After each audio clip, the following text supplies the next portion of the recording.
27 जानेवारी 2026 रोजी भारत आणि European union यांच्यामध्ये एक मुक्त व्यापार करार अखेरीस संपन्न झाला. भारताकडून केला जाणारा हा 22वा मुक्त व्यापार करार आहे आणि गेल्या 4 वर्षांमध्ये केला जाणारा हा 8वा मुक्त व्यापार करार आहे. भारत आणि युरोपियन युनियनची एकंदरीत लोकसंख्या लक्षात घेतली तर ती जगाच्या एकूण लोकसंख्येच्या 30% इतकी लोकसंख्या आहे.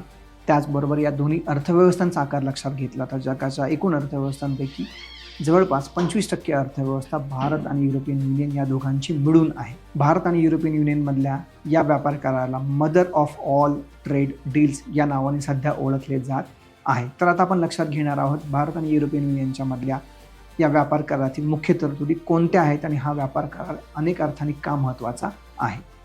या व्यापार करारामुळे दोन्ही देशातील व्यापार हा 24 ट्रिलियन अमेरिकन डॉलर्स इतका होणार आहे. शेती, वस्तूंमधील व्यापार, सेवा क्षेत्र, ज्ञान उद्योग, शिक्षण क्षेत्र अशा सर्वच क्षेत्रांमध्ये हा व्यापार करार आपल्याला झालेला दिसतो. या व्यापार करारामुळे दोन्ही देशातील व्यापार हा 24 ट्रिलियन अमेरिकन डॉलर्स इतका होणार आहे. शेती, वस्तूंमधील व्यापार म्हणजेच मर्चंटाईज ट्रेड, सेवा क्षेत्र, रोजगार निर्मिती, ज्ञान उद्योग तसेच कौशल्याला चालना देणाऱ्या सर्व क्षेत्रांमध्ये हा व्यापार करार झालेला दिसून येतो. युरोपियन युनियनमध्ये भारताच्या एकूण निर्यातीपैकी जवळपास 99% निर्यातीला प्राधान्याने प्रवेश मिळणार आहे, ज्याचा भारताला प्रचंड मोठा फायदा होणार आहे. लघु व मध्यम उद्योग क्षेत्रामध्ये देखील यामुळे मोठ्या प्रमाणावरती रोजगार निर्मिती होणार आहे. त्यामुळे भारतातील महिला, युवक व जे कुशल कामगार आहेत, जे आर्टिझन्स आहेत, त्यांना देखील याचा फायदा होताना आपल्याला दिसणार आहे.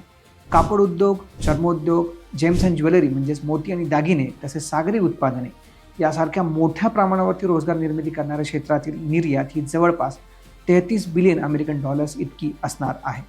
भारतातल्या वाहन उत्पादकांना आता त्यांची वाहने देखील युरोपियन बाजारपेठेमध्ये विकता येणार आहेत. त्याचबरोबर युरोपमध्ये देखील मेक इन इंडियासारखे उपक्रम राबवण्यासाठी देखील या व्यापार करारामुळे चालना मिळणार आहे. युरोपमधील व्यावसायिक तसेच शैक्षणिक सेवा, माहिती तंत्रज्ञान सेवा यासारख्या क्षेत्रांमध्ये देखील भारताला आता या व्यापार करारामुळे प्रवेश मिळणार आहे. युरोपियन युनियनला याच्या बदल्यामध्ये काय मिळणार आहे तर भारतातील छोट्या 102 उद्योग क्षेत्रांमध्ये प्रवेश मिळणार आहे. त्यामुळे उच्च दर्जाचं तंत्रज्ञान आणि गुंतवणूक हे दोन्ही घटक युरोपियन युनियनमधून भारतामध्ये येणार आहेत. अर्थातच त्याचा दोघांना फायदा होणार आहे.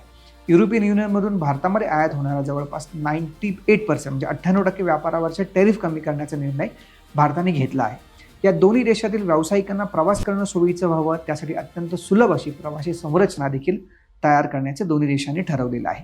भारतामध्ये पारंपरिक पद्धतीने जे लोक वैद्यकीय व्यवसाय करतात तशा वैद्यकीय व्यावसायिकांना देखील आता युरोपियन युनियनमध्ये जाऊन आपला व्यवसाय करता येणार आहे. दोन्ही देशातील संवेदनशील व्यापार मात्र या व्यापार करारातून वगळण्यात आला आहे. त्यामुळे भारतातील बीफ उद्योग, पोल्ट्री उद्योग तसेच डेअरी उत्पादनं, सागरी उत्पादनं, गहू, तांदूळ, फळे, भाजीपाला, खाद्यतेल इत्यादी गोष्टींमध्ये ही व्यापार सवलत लागू होणार नाही. त्याचबरोबर युरोपियन युनियनमधून येणाऱ्या ज्या विविध वस्तू आहेत त्यामध्ये दूध, पावडर, साखर, तांदूळ, इथेनॉल या उत्पादनांना देखील भारत सवलती देणार नाही. म्हणजेच काही गोष्टींसाठी सवलती देण्यात आलेल्या आहेत आणि काही गोष्टींमध्ये सवलती दिलेल्या नाही.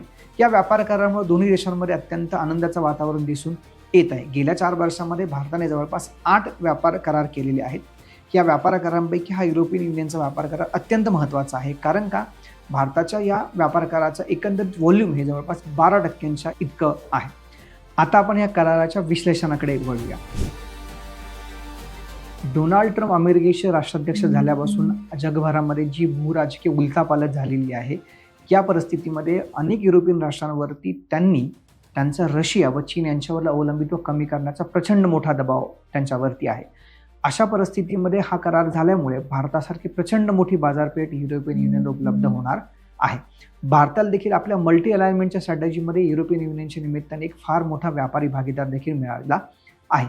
आपण जर भारताच्या बाजूने विचार करायला गेलो तर जागतिक व्यापार संघटनेचं अपयश, दक्षिण आशियातली अत्यंत अल्प असा व्यापार आणि द्विपक्षीय व्यापारांची सर्वसाधारण कामगिरी यामुळे देखील भारताला आपला व्यापार वाढवण्यासाठी मर्यादा येत होत्या. मात्र या व्यापार कराराच्या निमित्ताने देखील भारताला एक प्रचंड मोठी संधी उपलब्ध होणार आहे. अर्थात ही संधी व्यापारामध्ये आहे, भूराजकीय क्षेत्रामध्ये आहे आणि भारताच्या मल्टी अलाइनमेंटच्या स्ट्रॅटेजीला देखील ती अनुकूल अशा प्रकारची ती एक बाब आहे. याच सारख्या परिस्थितीमध्ये जेव्हा आपण संरक्षण क्षेत्राचा विचार करतो त्यामध्ये असे काही क्रिटिकल सेक्टर्स आहेत, जे काही महत्त्वाचे संवेदनशील क्षेत्र आहेत, अशा क्षेत्रांमधली जी काही सप्लाय चेन आहे तर ती देखील कायम ठेवण्याचं दोन्ही देशांनी या निमित्ताने कटिबद्धता व्यक्त केलेली आहे, जेणेकरून दोन्ही देशांना आपली सुरक्षा देखील करता येणार आहे.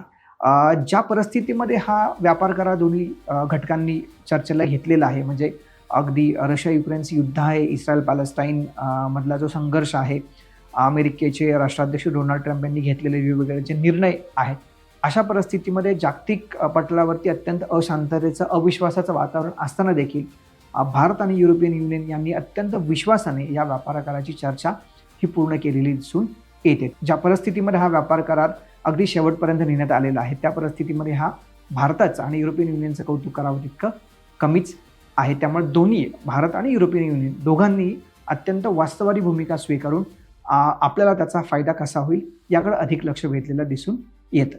यासारखे अनेक महत्त्वाचे व्हिडिओ बघण्यासाठी चॅनलला लाईक, शेअर आणि सबस्क्राईब करायला विसरू नका.